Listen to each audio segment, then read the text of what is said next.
ఎందుకు ఈ మాట నేను అంటున్నా అంటే ఆధారాలతో సహా చెప్తున్నా. ఇవాళ రేవంత్ రెడ్డి ముఖ్యమంత్రి అయిన తర్వాత 96,000 కోట్ల రూపాయలకు కొత్త టెండర్లు పిలిచాడు. 96,000 కోట్ల పనులు ఈ రాష్ట్రంలో జరుగుతూ ఉన్నాయి. అవి ఇంటిగ్రేటెడ్ స్కూళ్లు కావచ్చు, ఫ్లైఓవర్లు కావచ్చు, ఇరిగేషన్ డిపార్ట్మెంట్ లో లిఫ్ట్ ఇరిగేషన్ స్కీములు కావచ్చు, రోడ్లు కావచ్చు, ఇట్లా 96,000 కోట్ల రూపాయల కాంట్రాక్టులకు కొత్తగా టెండర్లు పిలిచాడు. నంబర్ 1. 30,000 కోట్ల రూపాయలు బడా కాంట్రాక్టర్లకు బిల్లులు చెల్లించాడు. దానికి డబ్బులు ఉన్నాయి. నిన్న మూసి ప్రజెంటేషన్ ఇచ్చిండు. 10,017 ఇండ్లు కూలగొడతా అంటుండు. 10,017 ఇండ్లు కూలగొడితే ఇంటికి ₹1 వేసినా 10,000 కోట్ల రూపాయల ఇండ్లకు కావాలి. 3,300 ఎకరాలు భూమి సేకరిస్తా అంటుండు.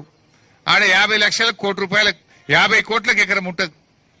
అంటే ఆ భూములకే 50,000 కోట్లు కావాలి.